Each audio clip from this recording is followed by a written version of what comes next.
말씀은 요한복음 13장 신약성경 170페이지 요한복음 13장 31절부터 35절까지 봉독합니다. 그가 나간 후에 예수께서 이르시되 지금 인자가 영광을 받았고 하나님도 인자로 말미암아 영광을 받으셨도다. 만일 하나님이 그로 말미암아 영광을 받으셨으면 하나님도 자기로 말미암아 그에게 영광을 주시리니 곧 주시리라. 작은 자들아, 내가 아직 잠시 너희와 함께 있겠노라. 너희가 나를 찾을 것이나 일찍이 내가 유대인들에게 너희는 내가 가는 곳에 올 수 없다고 말하는 것과 같이 지금 너희에게도 이르노라. 새 계명을 너희에게 주노니 서로 사랑하라. 내가 너희를 사랑한 것 같이 너희도 서로 사랑하라. 너희가 서로 사랑하면 이로써 모든 사람이 너희가 내 제자인 줄 알리라. 우리 그리스도인들은 나름대로 내가 신앙생활을 열심히 한다고 생각을 합니다. 그리고 내가 나름대로 하나님 앞에 내 형편에서 충성한다고 생각을 합니다. 그리고 나는 누가 뭐래도 하나님 공경하는 이 신앙을 세상 끝날까지 가슴에 안고 하나님 앞에 충성하며 살리라고 생각을 합니다. 이런 분들에게 오늘 성경 본문에서 주시는 교훈의 말씀이 자극제가 되고 또 자기 자신을 돌아보는 그런 계기의 말씀이 됐으면 합니다. 필립 얀시라고 하는 분이 놀라우신 하나님의 은혜라는 책을 썼는데 그 책에서 이런 이야기를 하고 있습니다. 보통 교회에서 신앙생활하는 성도들이 저 사람 참 신앙 좋다. 나름대로 나는 하나님을 잘 공경하고 있다. 그렇게 생각하는 사람들의 5가지 내용을 먼저 지적합니다. 첫째로 열심히 기도하고 열심히 찬송하는 사람, 하나님을 잘 공경하는 신앙인으로 알고 있고 또 열심히 기도하고 열심히 찬송하는 것이 신앙생활의 가장 중요한 내용이라고 생각하고 있습니다. 그 다음에 두 번째로는 교회를 위해서 열심히 봉사하는 일입니다. 내가 섬기는 교회, 그 교회를 위해서 내가 헌신하고 봉사하는 일, 각 부서에서 한 일원으로 충성스럽게 쓰여지는 일, 그게 내가 바로 하나님 앞에 신앙 고백하는 일이라고 생각합니다. 그리고 열심히 봉사하고 열심히 헌신하는 사람을 보고 참 예수 잘 믿는다. 그렇게 생각합니다. 그런가 하면 누구보다 열심히 헌금하는 사람이 있습니다. 하나님이 주신 건데 하나님 영광을 위해서 복음 사역을 위해서 하나님 교회를 위해서 내가 열심히 헌금한다. 자기 생활비를 줄여가면서 다른 데 쓸 일을 줄여가면서 열심히 헌금하는 사람, 그 헌금 생활이 하나님 앞에 충성하는 일이요 또 나에게도 장차 내 자식 자손들에게도 좋은 신앙의 유산이 될 거다. 그렇게 생각하고 있는 사람, 본인 자신도 내 나름대로 열심히 주를 섬긴다 생각하지만 또 교회에서 헌금 많이 하는 사람, 열심히 하는 사람을 보고 참 저분 신앙 좋다, 그렇게 말을 합니다. 그런가 하면 누구보다도 삶에 있어서, 생활 규범에 있어서 경건한 사람, 흐트러짐이 없는 사람, 철저한 사람, 가정생활도 그렇고 사회생활도 그렇고 교회생활도 그렇고 그 사람을 만나보면 말하는 것도 그렇고 경건의 대표적인 인물처럼 생각되는 사람이 참 예수 잘 믿는 사람이다. 부러워하게 되고 존경하는 마음도 갖게 된다는 겁니다. 그 다음에 다섯 번째, 예배에 빠지지 않는 사람. 우리 신앙생활에 있어서 신앙의 중심은 예배다. 시작도 예배고 생활 전부의 대표적인 신앙 고백도 예배다. 그렇게 말을 합니다. 새벽부터 주일, 그 외에 수요, 금요 각종 교회 모임에 맨 앞자리에 참석하며 빠짐이 없는 사람, 존경스럽고 또 교회에서 사람들로부터 인정받는 사람이기도 합니다. 보통 교회 성도들이 본인도 그렇지만 교회 사람들 거의가 다 이 다섯 가지, 열심히 기도하고 찬송하는 사람, 열심히 앞장서서 교회 봉사하는 사람, 열심히 헌금에 참여하는 사람, 열심히 경건 생활을 지속하는 사람, 또 열심히 예배에 빠지지 않는 사람, 이런 사람을 가리켜서 모범적인 교인, 성도, 그렇게 교회가 말을 한다는 겁니다. 그런데 오늘 성경으로 돌아가서 성경 내용의 말씀을 예수님이 마지막 유언하시다시피 하는 계명의 말씀, 새로운 말씀, 그 말씀의 깊은 뜻을 헤아리며 읽어보면, 야, 예수 잘 믿는 신앙생활이 도대체 뭐냐 다시 생각해보게 돼. 누가 잘 믿는 거냐? 어떻게 믿는 게 잘 믿는 거냐? 그걸 생각하게 됩니다. 오늘 성경 본문 말씀 가운데 보게 되면 예수님께서 새 계명을 너희에게 주노니, 이스라엘 사람들 하면 계명하면 가장 첫 번째 생각나는 계명이 십계명이지요. 하나님 앞에서 다른 신을 두지 말라. 하나님의 이름을 망령되이 일컬지 말라. 하나님 앞에서 우상을 숭배하지 말라. 안식일을 거룩히 지켜라. 내부모를 보면 이런 10가지 계명을 생각하게 되는데, 예수님 말씀을 생각해 보면 그 계명은 옛날 계명이다, 그런 뜻입니다. 껍데기 계명이다, 그런 뜻일 수 있습니다. 그 속에 깊은 뜻을 헤아리고 그 계명의 뜻을 마음으로, 삶으로 지켜야 된다,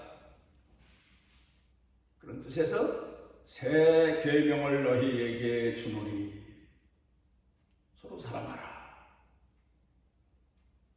모든 사람들이 다른 걸 보고 저 사람 예수님의 제자야, 예수 믿는 사람이야, 그렇게 말하는 게 아니고 서로 사랑하는 걸 보고, 다른 사람 사랑하는 걸 보고 저 사람은 정말 예수 잘 믿는 사람이다, 예수님 제자다, 저렇게 믿어야 된다, 그렇게 말을 하게 될 거다. 예수님께서 그렇게 말씀하시고 계십니다. 예수님 제자됨의 표식이 사랑이다. 이걸 강조해서 말씀해 주시고 계십니다. 빌립 얀시가 놀라운 하나님의 은혜라고 하는 책에서 보통 교회 성도들이, 교회가, 식구들이, 교인들이 예수 잘 믿는 표지가 뭐냐? 하는 데에 대한 5가지 내용을 소개하면서 이런 얘기를 곁들입니다. 자기 친구 목사님 중에 사회적인 상담 일을 하는 분, 심리적인 상담 일을 하는 분, 그런 분이 한 분 계시답니다. 물론 목회도 하지만 그분 상담의 내용이 알려져서 많은 사람들이 상담하러 오시는 목사님이 계셨는데, 그 목사님한테 하루는 나이 든 한 여성분이 찾아옵니다. 그리고 자기 이야기를 합니다. 저는 어린 아이들을 데리고 열심히 살았는데 살기가 너무 힘들어서 힘겨워서 이것저것 해보다가 그것 가지고는 아이들을 먹을 것도 때 따라서 줄 수가 없어서 마지막에 하는 수 없이 장녀 생활을 했습니다.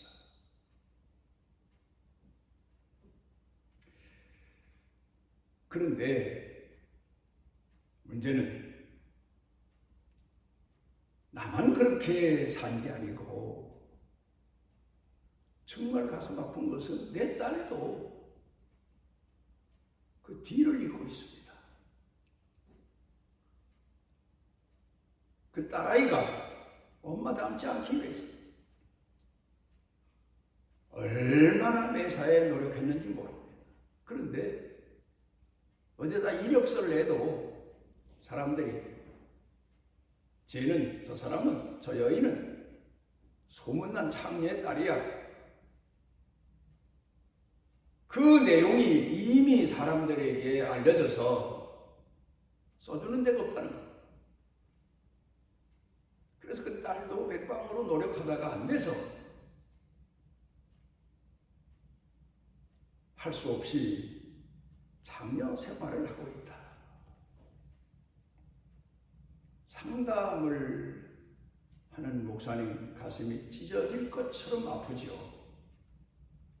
이런 불행도 있구나. 이렇게 사는 사람들도 있구나. 그래서 그 이야기를 다 듣고 난 다음에 한 가지 제가 제안해 보고 싶습니다. 뭡니까? 교회 나가 보셨습니까? 그랬더니 이 여인이 하는 말이 교회요? 거긴 왜 갑니까? 그렇지 않아도 내 인생이 비참한데 거기 가면 더 비참해집니다. 그런 이야기를 할 때 상담하는 목사님 가슴이 철렁 했다는 겁니다.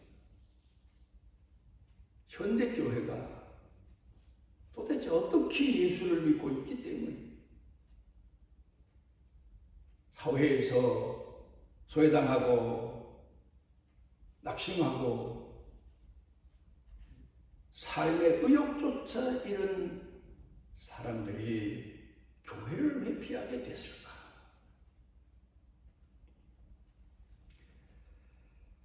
그 이야기를 필립 얀시가 놀라우신 하나님의 은혜라는 책에서 소개하고 있습니다.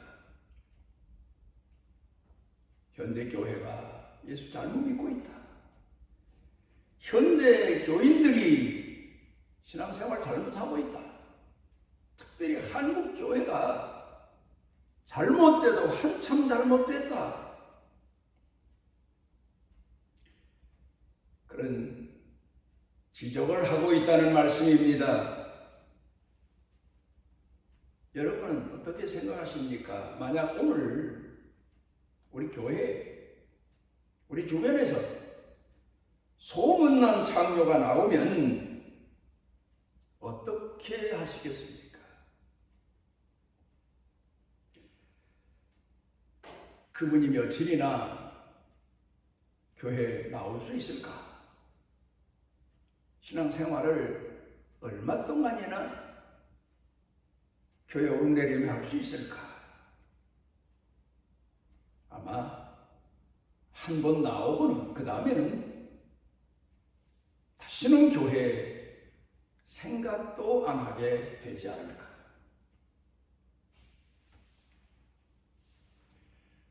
나는 지난해부터 금년까지 한국 교회뿐만 아니라 전 세계적으로 전염병 코로나에 대한 재앙을 겪고 있는데 다른 나라는 몰라요. 목사로서 목회해온 사람으로서 나름대로의 판단은 교회 성도들이 교회 나와서 오죽 말이 많았으면 그 말로 인해서 교회 나오는 사람들이 상처를 입었으면 말을 못하고 교회 나오도록 마스크를 씌우고 계셨을까? 이거는 말 못하도록 입에다가 마스크를 씌우는 재앙이지만 모르겠어요. 앞으로는 어떤 재앙이 또 교회에 내려질지, 말을 듣지 못하는 귀먹는 재앙이 내려질지, 뭐 영적으로는 이미 그래요. 앞을 볼 수 없고 사물을 분별할 수 없는 눈이 멀어지는 재앙이 내려질지 모르겠어요. 그런 걱정을 해보는 때가 있습니다. 교회, 사회 사람들도 그래요. 참 말 많은 곳, 예수 믿는 사람, 참 말 잘하는 사람들 있으시고요. 그러면 예수님께서 제자들에게 마지막 유언처럼 말씀하신 본문의 내용으로 돌아가 보면 잘못 믿어, 참 잘못 믿고 있다. 잘못 믿는다는 얘기는 예수님 따라가지 못한다는 얘기이기도 합니다. 우리가 한번 깊이 돌이켜 본문 말씀을 가슴에 품고 생각해 봐야 됩니다.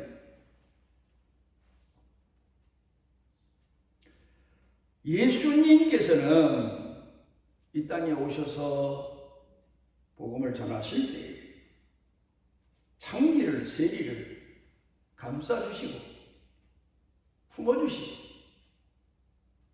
그 일로 인해서 사람들로부터 얼마나 많은 비난을 받으셨는지 모릅니다.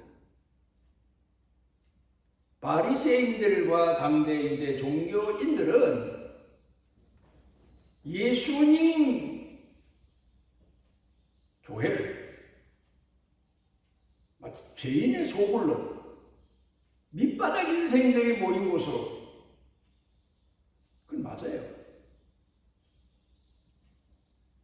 그래서 더 비난하고 더 비아냥거리고 더 핍박하고 그랬던 걸 볼 수 있습니다. 오래전입니다. 제가 인천에 갔더니 다방하는 분이 한 분 계십니다. 놀랍게도 권사님이에요. 지금은 다방하면 다 커피숍 그렇게 이름이 바꾸어져서 사람들이 별반 의식 없이 커피 마시러 가는데, 옛날엔 다방하면 좀 술집이나 다를 바가 없는 곳으로 생각되어지는 곳입니다. 그분이 옛날에 저 숭이동 인천 거기서 다방을 하십니다. 권사님. 그래, 제 친구 목사님이 함께 커피 한잔하러 가자. 그래서 가서 거기 가서 커피를 마셨는데 분위기가 달라요. 이런 얘기입니다. 권사님이 비나 내려와서 살길이 막막해서 하다 안 돼서 다방을 시작했어요. 근데 어느 분이 한 번은 지나가다가 교회 나오시지요. 예수 믿으시지요. 그 말이 이분이 감동을 받았어요. 그 교회 갑니다. 그런데 교회 가서는 축도가 끝나기 무섭게 도망 나오듯 자기 집으로 옵니다. 몇 번을 그럽니다. 그러니까 전도한 분이 아니 이제 교회 나오셨으면 교인들하고 얼굴도 익히시고 그러실 일이지 예배 끝나자마자 도망가듯 가시는 일이 뭡니까 했더니 부끄러워서요. 본인이 어떤 직업을 가지고 있다는 사실을 알고 있잖아요. 그리고 그분 얘기가 내가 만약 다방하는 마담이 교회 간다는 소리를 사람들이 알면 교회 욕먹일까 봐요. 그 이후 이분이 그래도 계속해서 교회 나옵니다. 근데 이상한 건 본인이 교회 안 나간 주간은 마음이 깨름직해서 견딜 수가 없다는 거예요. 양심의 가책도 되고. 가 예배 드리고 옵니다. 이제 그 이야기가 교회가 어떤 곳입니까? 쫙 퍼졌죠. 그럼에도 불구하고 이분은 내 신앙을 지킨다. 하나님 앞에 신앙을 지킨다. 그런 의미로 오르내립니다. 그러다 교회 봉사할 일이 있으면 자기가 돈 모은 거 가지고 다른 걸 시켜서 봉사하게 하고 그 일이 알려졌어요. 몇 년 지나서 세례도 받고 목사님이 소리 집사 임명도 하고 그러다 이제 권사 취임을 하려고 하니까 말이 난 거죠. 아니 다방 마담을 권사로 세우면 우리 장로교회 체면이 뭐가 되냐? 교인들이 들먹거리는데 그 목사님이 이분만큼 하나님 사랑하고 교회 사랑하고 낮은 자리에서 봉사하는 사람이 있으면 나한테 와봐라. 그러면서 그분을 교회 권사님으로 세웠습니다. 몰라요. 지금은 그 당시에 연세가 많았는데 생존해 계신지는 모르겠어요. 이런 분이 계십니다. 얼마 전에 우리 교회 한 분이 소천하셨는데 이분이 예전에 나를 찾아오셨어요.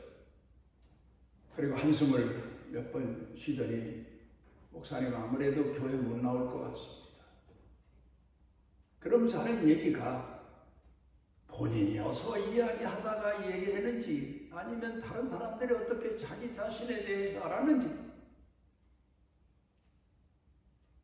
제가 한 사람이래, 재혼한 사람이래. 그게 우리 교회 식구들에게 쫙 퍼졌다는 거예요.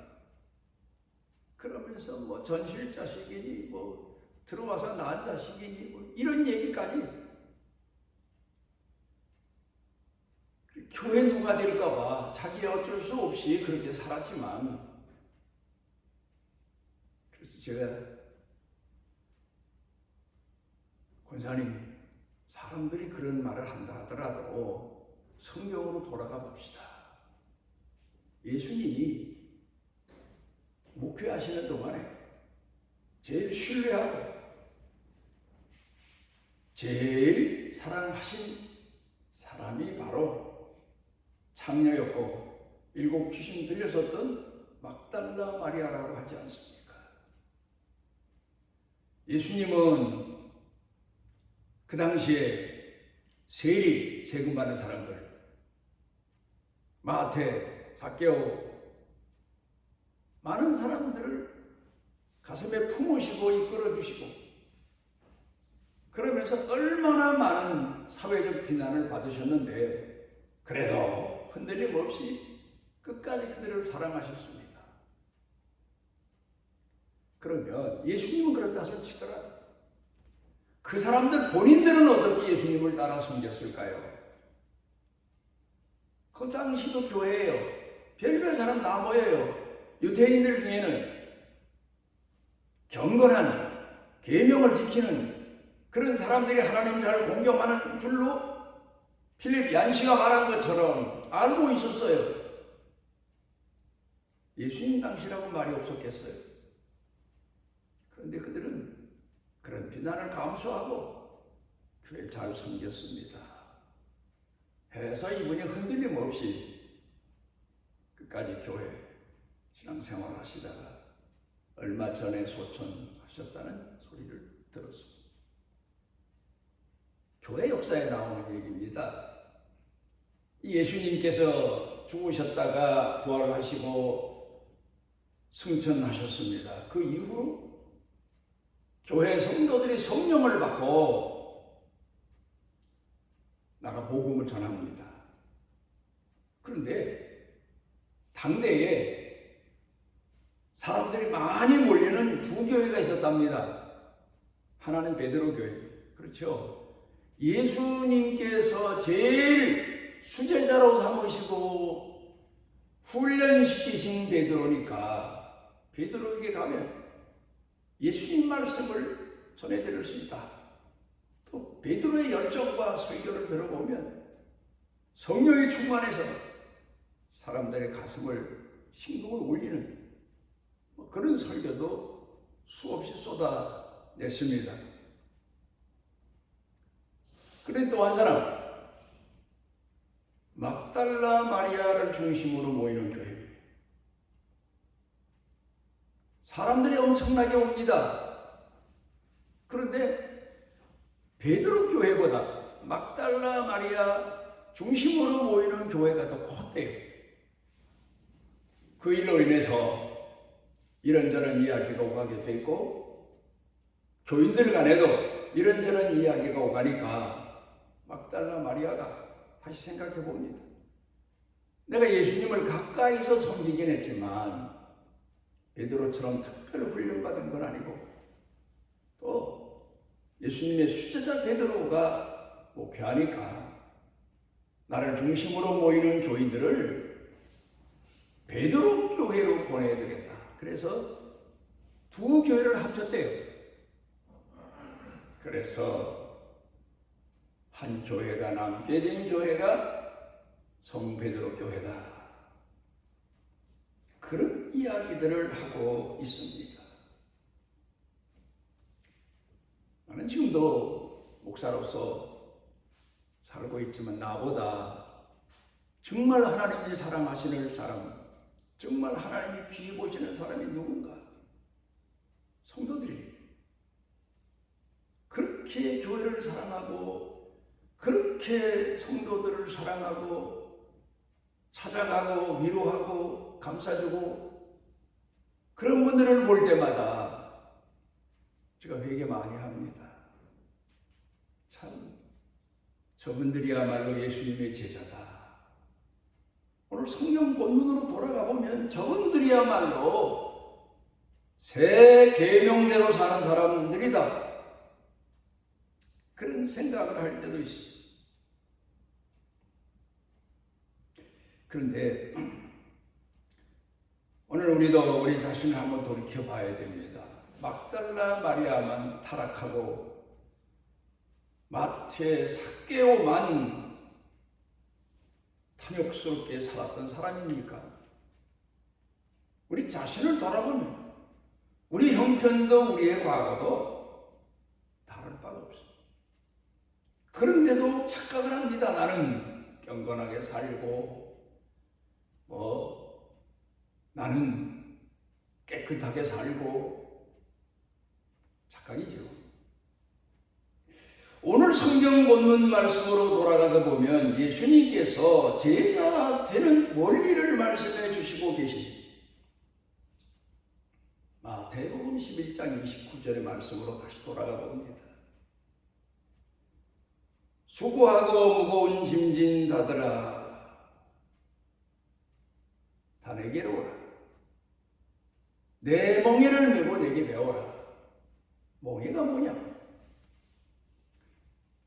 사랑인 것 같습니다. 사랑만큼 이 세상에서 힘든 멍에도 없는 것 같아요. 다른 걸 벗어버리면 되는데 이 멍에는 메고 끌고 가다가 넘어져도 멍에를 벗을 수 없는 거예요. 그런데 예수님께서 내게 와라. 나처럼 사랑의 멍에를 메고 끝까지 충성해라. 내가 도와주마. 내가 함께하마. 그런 뜻에서 수고하고 무거운 짐진 자들아 다 내게로 와라. 사랑의 짐을 지고 힘들어하고 넘어지고 지치고 주저앉은 사람들 다 내게 와라. 내가 그렇게 살았다. 그렇게 말씀하십니다. 그리고 마태복음 16장 24절에 나를 따라오려거든 자기를 부인하고 자기 십자가를 지고. 이 의미가 뭘까? 사랑 앞에서는 나를 부인하지 않으면 사랑을 이룰 수가 없잖아요.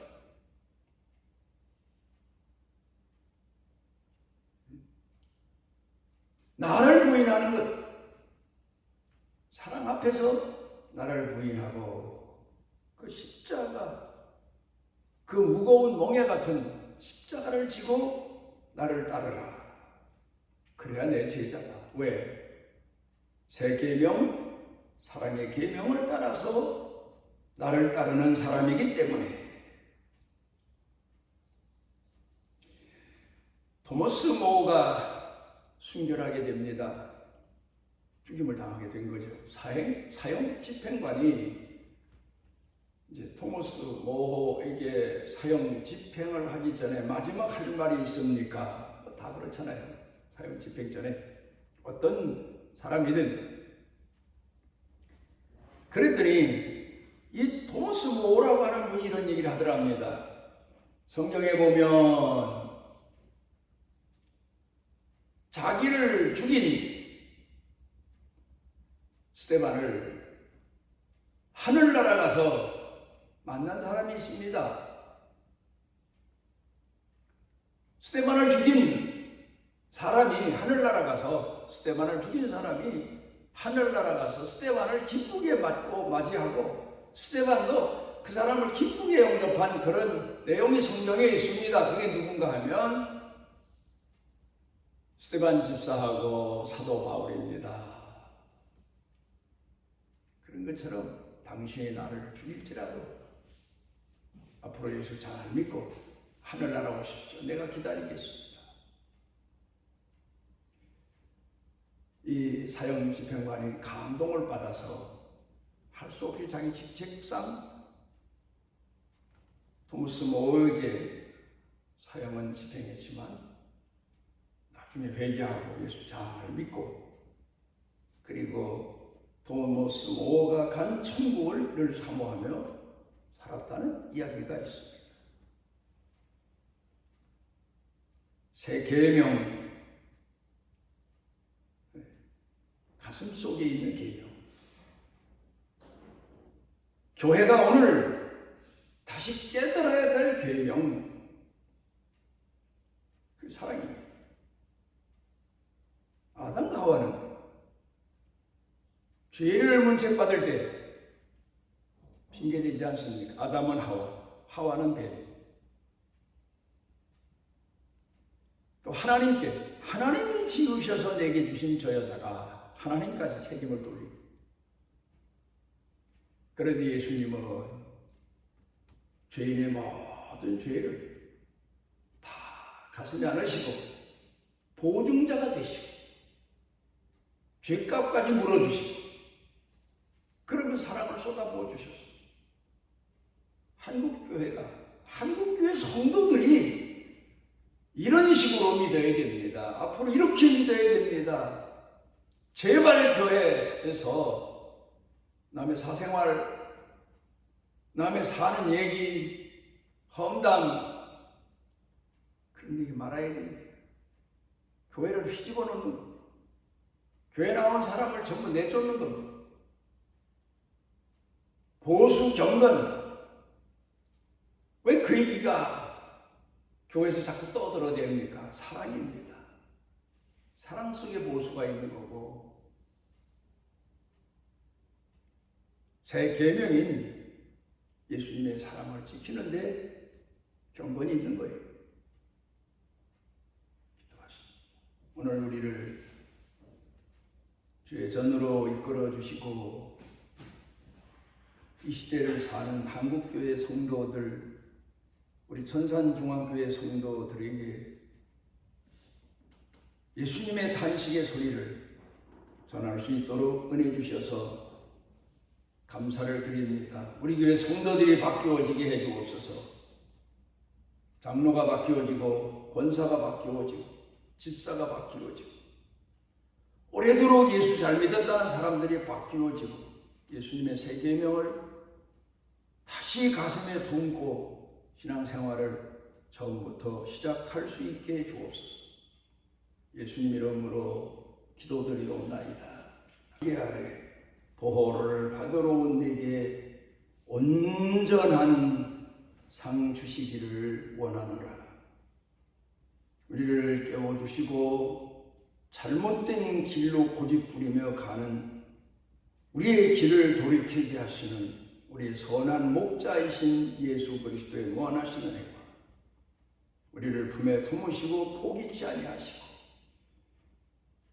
세상 끝날까지 우리와 하신 약속을 지키시는 아버지 하나님의 만극하신 사랑 내재하셔서 권고해 주시고 깨닫게 해주시고 회개하게 하시고 돌이키게 하시고 감동케 하시는 성령님의 능력의 은총이 사랑하는 자녀들 생각 속에 마음 속에 영과 육 사는 생활, 가정, 남편과 아내, 자녀, 자손들, 일터 경영, 온 교회 중에 넘치고 넘치도록 함께 하시기를 축원하옵나이다.